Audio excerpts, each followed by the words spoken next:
तर शासकीय सोयाबीन खरेदीची मुदत संपली। अमरावतीमधील नोंदणी केलेल्या शेतकऱ्यांची सोयाबीन घरामध्येच पडून आहे। 2000 शेतकऱ्यांची सोयाबीन शासकीय खरेदीपासून अद्यापही वंचित आहे, त्यामुळे आता शेतकरी संकटात सापडलेला आहे। अमरावती जिल्ह्यातील 2000 शेतकरी सोयाबीनच्या शासकीय खरेदीपासून वंचित राहिलेत।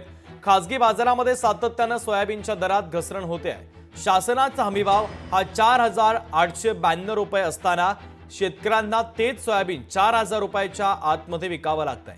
प्रत्येक क्विंटल मागे 1000 रुपये दर कमी मिळत असल्यानं सोयाबीन उत्पादक शेतकऱ्यांची चिंता आता वाढलेली आहे। गेल्या 6 तारखेपासून सोयाबीनची सुद्धा खरेदी बंद आहे।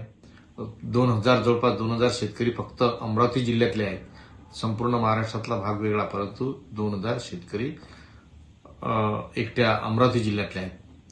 म्हणून शासनानं ती सुद्धा खरेदीची तारीख वाढवावी आणि तुरीच्या बाबतीत लवकरच धोरण घेऊन जे की आपण बजेटमध्ये आत्मनिर्भर तुरीच्या डाळीच्या विषयी जे आश्वासन दिलं ते या निमित्तानं पूर्ण करण्यात येईल। लोकशाही मराठी ऐका, पहा, जागरूक रहा।